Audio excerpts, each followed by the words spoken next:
Greetings, I'm Jake, and this is another time-ticking YouTube video. Today we're going to be discussing a special feature on diving watches, so stick with us through our intro and we're going to dive into the subject with you.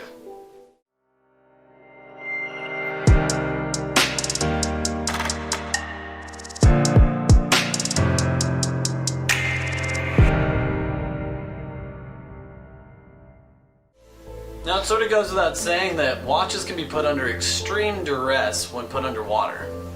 Divers themselves can drop themselves down to depths that are unforgiving, which places substantive stress on their equipment when submerged for prolonged periods of time. Diving wasn't always this rigorous, however.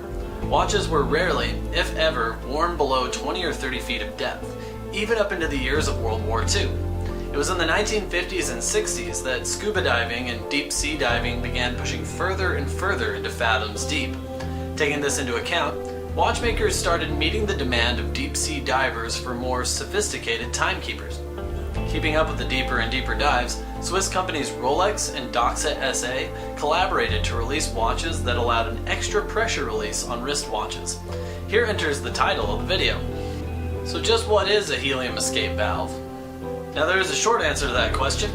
A helium escape valve is a tiny spring-loaded one-way valve built into a watch that releases pressure when the difference between interior and exterior pressures on a watch reach a critical point. Essentially, they're an automatic release valve designed to adapt a watch to changing pressure.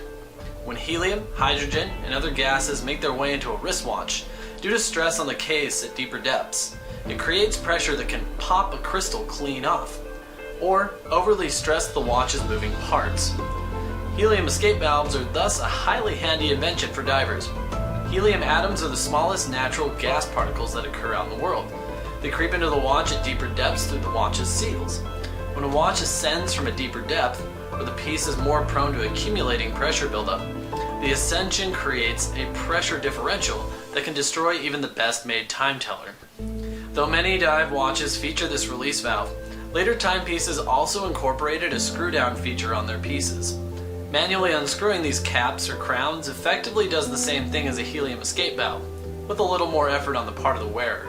After Rolex released their Sea Dweller in 1967 and Doxa SA released their Conquistador in 1969, other Swiss watchmakers followed suit. Today, watches like Omega's Seamaster, the Tudor Pelagos, a watch designed by Rolex, select watches from Citizen, Tag Heuer, Breitling, and others feature this dive watch lifesaver. With all those brands accounted for, not every single dive watch actually utilizes the helium escape valve. Some watchmakers opt for thickened cases and crystal designs, with factory pressurization built into the piece. Constructing a watch like this is also often paired with a monocoque or no caseback watch case. This makes accessing the insides more difficult for maintenance, but makes the seal tighter for deeper dives. When it comes to everyday use, the helium escape valve may come across as a novelty. However, when it comes to performance watches, it's quite a mark of craftsmanship. It is a relatively new technology to water use watches that ensures a piece will hold up at any depth. So keep your eyes out for these tiny valves on watches. They look kind of like a button on the case. The helium escape valve functions like an extra bit of insurance for any water use.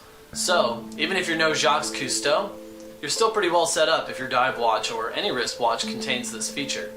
Speaking of, do you own a watch with a helium escape valve? Let us know in the comments below. We'd love to hear from you. Hello, and thanks for watching our YouTube video today. If you enjoyed it, please give it a like, and you can find similar videos right here. For more new and interesting content from Time-Sticking on our channel, please subscribe at the link here. And for more information about wristwatch repair and watch maintenance generally, you can find us at timesticking.com. Thanks so much and have a great day.